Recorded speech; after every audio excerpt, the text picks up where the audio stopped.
Salut à tous. Aujourd'hui on enchaîne direct avec un point actu sur ce teaser qu'on a eu sur la saison 4, ce premier teaser. J'avais fait une vidéo en début de semaine par rapport à ça, du coup on va pouvoir partager, recouper tout ça ensemble, et c'est très intéressant parce qu'il y a des trucs qui reviennent beaucoup, alors là je vais en parler. On va essayer de pousser un peu plus loin quelques théories. Oh là, ça sent la surinterprétation à plein nez. En tout cas on va déjà essayer de voir les différentes directions possibles que nous offre cette saison. Donc c'est parti et vous savez quoi? On va commencer direct en mettant bien les pieds dans le plat.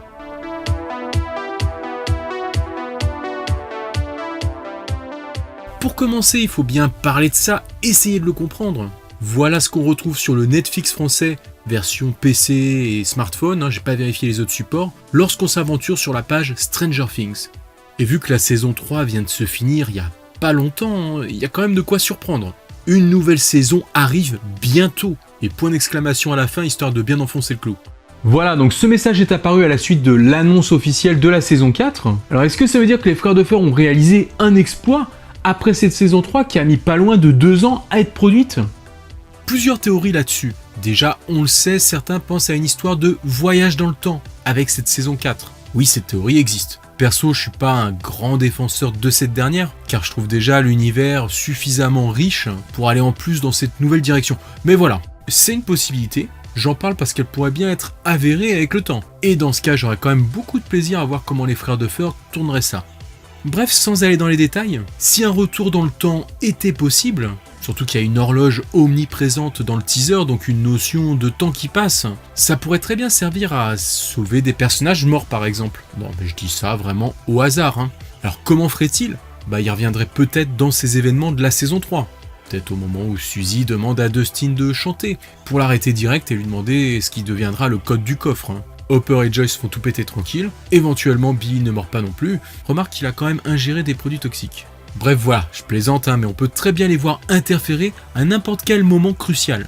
Je vous l'ai dit, je suis pas forcément fan de revenir sur des choses déjà accomplies, mais bon. Imaginons quand même un film narratif un peu comme le très cool Retour vers le futur 2, tiens. Lorsque Marty retourne à nouveau en 1955 et qu'il doit éviter son double du premier film pour déjouer d'autres choses en secret et ainsi modifier le futur. Ce qui serait intéressant dans tout ça avec Stranger Things, c'est qu'on pourrait donc imaginer que ces scènes de la saison 4 aient déjà été tournées si elles emploient les mêmes décors, et que tout cela a été prévu à l'avance dans l'histoire. Ça limiterait les coûts de production plutôt que de refaire les mêmes décors, avec les acteurs dans les mêmes tenues pour les filmer sous de nouveaux angles, les figurants à retrouver. Bref, éviter la galère qui a justement été Retour vers le futur 2, lorsqu'ils ont dû tout refaire dans les moindres détails, sans compter que les acteurs grandissent. Bon, par contre, dans ce cas-là, ça voudrait dire que la saison 3 aurait mis super longtemps à être produite. Et ça tombe bien parce que justement, ça a été le cas. Mais est-ce qu'on peut dire qu'ils ont quand même eu suffisamment de temps pour tourner l'équivalent de 2 saisons? Compliqué. Donc pour revenir à l'idée principale, est-ce qu'une saison peut arriver bientôt, point d'exclamation? Ça paraît très chaud quand même. Mais avec ce genre de scénario en particulier, ça pourrait fonctionner, en supposant qu'ils aient déjà tout filmé. Après, dans tous les cas, il faudrait peut-être pas non plus s'attendre à une sortie immédiate. Il y a en général tout le travail de communication autour de la série sur plusieurs mois, et une sorte de surprise, ce serait peut-être pas financièrement intéressant pour Netflix. Quoique, ça pourrait marquer les esprits. Deuxième possibilité, toujours dans le même principe de quelque chose qui aurait déjà été tourné, et qui serait prévu pour tomber incessamment sous peu, on va reparler d'un fameux épisode spécial là en fin d'année. On l'a déjà dit, la plateforme de streaming s'est déjà essayée à ce genre de pratique sur d'autres shows avec un spécial Noël. Donc rien n'empêche d'imaginer qu'ils pourraient pas faire de même avec leur série phare. Alors que ce soit un spécial Noël ou d'Halloween, Thanksgiving, jour de l'an. Quelque chose qui de leur côté leur ferait une forte audience à coup sûr. Et puis pour nous, ça nous permettrait de replacer l'intrigue entre la fin de la saison 3 en amorçant celle de la fin de la saison 4. #Hopper vivant. Ouais, je déconne. Alors bien sûr, on a déjà eu ce genre de théorie dès la fin de la saison 3, sur un spécial Noël. Mais je vous l'avais dit, à l'époque, j'y croyais pas trop, tout simplement parce que ça reposait sur des éléments qui n'étaient pas assez solides. Ça ressemblait un peu à une rumeur balancée comme ça. Enfin voilà, maintenant qu'on a ce bientôt qui trône au milieu de notre page d'accueil Stranger Things, on peut peut-être repenser plus sérieusement à ce genre d'éventualité. Et d'ailleurs, dans le cas d'une saison 4 anticipée ou d'un épisode spécial surprise, même si je reste incrédule, rien ne me ferait plus plaisir si ça arrivait. Mais disons que voilà, je veux pas qu'on se chauffe pour rien. Du coup, ça nous amène à une autre possibilité un peu plus terre à terre, celle de l'abus de langage du terme bientôt. Il pourrait dire ça, genre la saison 4, elle arrivera tôt ou tard. Ah bah ouais, du coup, c'est moins sympa. Hein. En tout cas, j'avais fait appel à vous, hein, notamment sur Insta, par rapport à ce bientôt. Et il faut dire que certaines de vos réponses me confortent un peu dans cette direction. Eva, par exemple, qui nous dit que pour une autre série, ils emploient les mêmes tournures sur la page d'accueil depuis 9 mois. Encore mieux, Jérém qui lui nous donne l'exemple de la série Lucifer, sur laquelle c'est le cas aussi, alors que le tournage vient juste de commencer. Comme je connaissais pas la série, je suis allé jeter un œil, et en effet c'est le cas, la série est juste en tournage actuellement. Bon après voilà, je cite ces deux-là, mais merci aussi aux autres commentaires. N'hésitez pas à aller les lire, hein. Il y en a qui sont très intéressants, défendant les théories précédentes aussi. Mais dans ce cas précis, ça permet de conforter un peu que le bientôt peut être aussi un peu abusif. Un abus qui aurait été repris et amplifié par la page Facebook du Netflix français, qui annonce carrément une nouvelle saison prochainement. Est-ce que c'est un mot envoyé comme ça, ou il nous prépare vraiment un truc en secret ? Pour Netflix, sur d'autres supports que le PC ou le smartphone sur lesquels je suis allé voir, peut-être que les phrases sont tournées différemment, et puis surtout si vous êtes dans d'autres pays que la France, comme par exemple Who My Man du Québec, vous voyez ce qu'ils inscrivent sur le Netflix, c'est tout de suite moins imminent. Alors voilà, n'hésitez pas à me dire vous ce qu'il est marqué chez vous, surtout si vous n'êtes pas en France, c'est toujours bon d'espérer une surprise prochainement. Bientôt contre toute attente. Et si c'était vrai, ce serait incroyable et surtout génial. Mais je vous dis pas qu'il faut être chaud bouillant pour quelque chose là. Soyons simplement vigilants.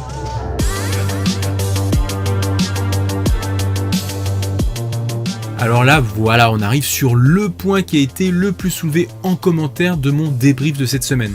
Et dis donc, vous êtes nombreux à avoir l'oreille quand même, hein. Car oui, certains d'entre vous, vous me dites que la sonnerie à la fin, c'est celle de Big Ben. Franchement, moi ça m'a paru plutôt inattendu, surtout que je sais même pas quel bruit elle fait, Big Ben. Du coup, selon certains, oui, c'est Big Ben qu'on entend à la fin du teaser. Et en plus, comme on nous dit que ça se passera plus trop à Hawkins, ça pourrait de façon masquée nous annoncer que ça va se passer à Londres dans cette saison 4. Est-ce qu'il va vraiment s'y passer des événements ? Est-ce que Joyce va justement déménager là-bas ? Ou encore autre chose ?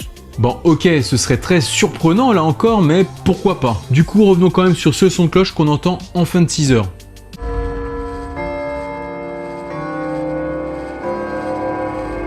Maintenant, en allant chercher vite fait sur YouTube celui de Big Ben. Donc déjà, ok, c'est la même mélodie qui est jouée, mais bon, c'est pas sur la même tonalité, celle du trailer est dans un son beaucoup plus grave. Malgré tout, la mélodie est la même en effet. Après, ce qu'on pourrait se demander, est-ce que cette mélodie est spécifique à Big Ben ? À la base, oui. Elle fait partie de ce qu'on appelle les mélodies du Westminster Quarters. Merci Wikipédia. Ainsi, on peut bien la rapprocher de la célèbre tour à l'horloge de Londres. En revanche, quand même, faut le préciser, cette mélodie est quand même très communément utilisée pour des horloges de maison et des carillons, de manière très générale. Ensuite, si je compare cette fois le cadran d'horloge qu'on voit présent sur le teaser et celui de Big Ben, on remarque que les écritures romaines ne sont pas les mêmes. En tout cas, ça n'a pas été fait là, ici, pour rappeler celle de Londres. En conclusion, je dirais que oui, ce teaser pourrait évoquer Londres. De toute façon, on verra bien. Si une partie du tournage est faite là-bas, on le saura direct. C'est pas le genre de choses qui passe inaperçu. Mais avant tout, je garderai plutôt dans un premier temps cette notion d'horloge de manière générale. Et peut-être surtout le temps qui passe, qui s'écoule.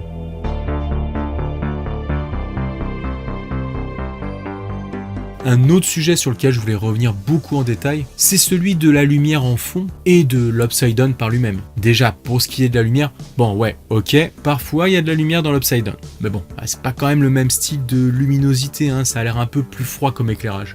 Et d'ailleurs, dans l'Upside Down, on peut bel et bien faire fonctionner des lampes torches, comme Joyce et Hopper. Ok, celle de Nancy vacille un peu, mais elle fonctionne quand même. Peut-être que les interférences sont dues à la présence du Démogorgon.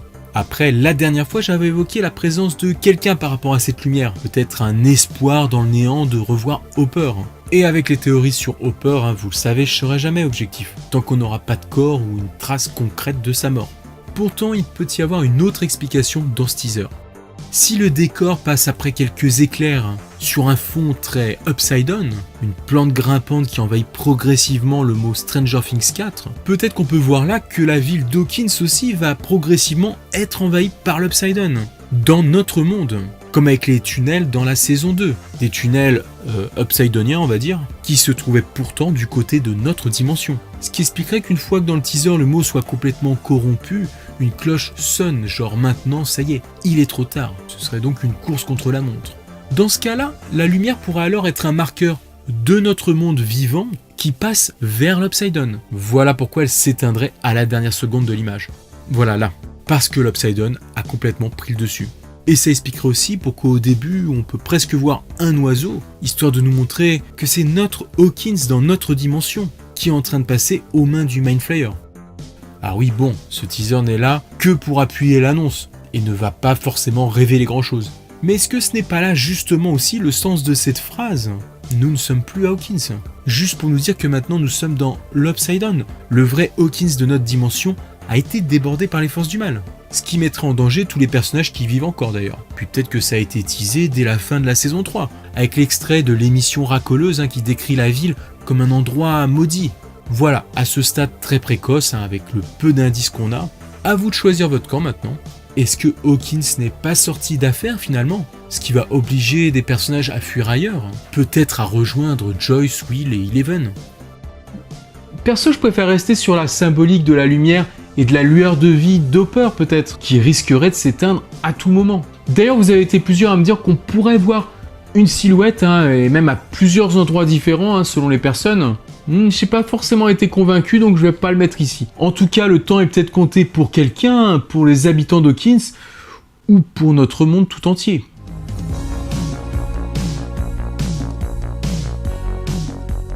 On va terminer avec un petit regard du côté des acteurs de la série, qui postent toujours en même temps sur les réseaux lors d'annonces officielles. Et cette fois, ça n'a pas fait exception. On retrouve ainsi Finn, Gaëtan, Millie, Caleb, Sadie, Noah, qui ont relayé le teaser. Alors qu'on pouvait aussi remarquer que David Harbour n'avait rien relayé lui, tout comme Matthew Modine et Dacre Montgomery. Alors que les deux premiers, on avait vu en ce moment qu'ils aimaient entretenir un mystère autour de leur personnage.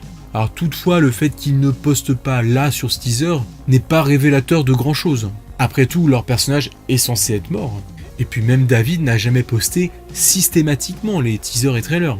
D'ailleurs, d'autres acteurs aux personnages bien vivants encore dans la série n'ont pas forcément relayé l'info non plus. C'est le cas de Natalia, Charlie et Joe. Donc voilà, comme j'ai eu pas mal de retours de votre part là-dessus, je voulais finir sur cette petite parenthèse. Ce qui est sûr, c'est que David continue de perpétuer la mémoire de son personnage de façon suspecte.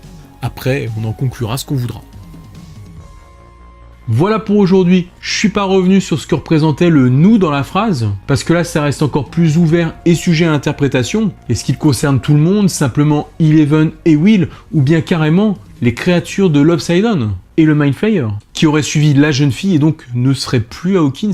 Ce qui est sûr, c'est qu'avec ce démarrage de la com à propos de la saison 4, on a déjà des petits éléments qui vont pouvoir se préciser ou pas par la suite.